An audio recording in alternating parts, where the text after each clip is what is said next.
দর্শক, জাতীয় সংসদ ভবনের এলডি হল ঐক্যমত্য কমিশনের সাথে এই মুহূর্তে বৈঠকে বসবে জাতীয় নাগরিক পার্টি এনসিপি। এই বিষয়ে বিস্তারিত জানাতে যুক্ত হচ্ছেন সহকর্মী মুহাজির হক। মুহাজির, আজকের বৈঠকে আসলে কোন বিষয়গুলো নিয়ে আলোচনা হবে, এ ধরনের কোনো তথ্য আপনি পেয়েছেন কিনা সেই বিষয়গুলো জানাবেন আমাদের।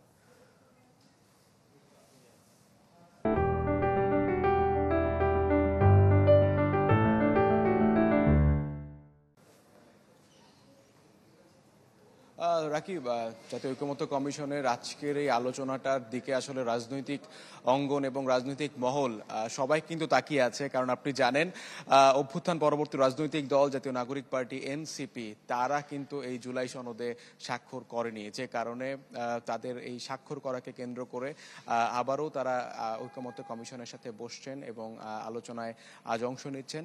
মূলত জুলাই সনদের আইনি ভিত্তি এবং এর বাস্তবায়ন প্রক্রিয়া, এই দুটো বিষয়কেই এনসিপি বরাবরই জোর দিয়ে আসছিল এবং সবশেষ তারা মনে করেছে যে এই আইনি ভিত্তি এবং বাস্তবায়ন প্রক্রিয়া ঐকমত্য কমিশন স্পষ্ট করতে পারেনি, যে কারণে গেল 17 অক্টোবর আপনারা জানেন যে মানিক মিয়া এভিনিউ প্রাঙ্গণে এই জুলাই সনদ স্বাক্ষর অনুষ্ঠান হয়েছে। সেখানে 24টি দল অংশ নেয় এবং তারা স্বাক্ষর নেয় এবং গণফোরাম সেখানে অংশ নিলেও পরবর্তীতে তারা স্বাক্ষর করেনি, কিন্তু তারাও কিন্তু স্বাক্ষর করেছে বলে আমরা জানতে পারি। সব মিলিয়ে এখানে এনসিপি এবং বামধারার 4টি দল, এই 5টি দলই এখন পর্যন্ত স্বাক্ষর করেনি।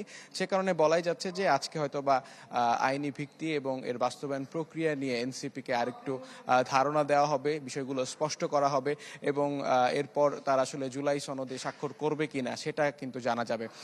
রাকিব, এনসিপির পক্ষ থেকে কিন্তু আমরা দেখেছি এরই মধ্যে এই দলের যুগ্ম আহ্বায়ক জাবেদ রাসিন তিনি এসেছেন। ঐকমত্য কমিশনের আলী রিয়াজ, বদিউল আলম মজুমদার থেকে শুরু করে অনেককে আমরা দেখতে পেয়েছি, তারা চলে এসেছেন। এখনো বৈঠক শুরু হয়নি, আর কিছুক্ষণের মধ্যেই শুরু হবে।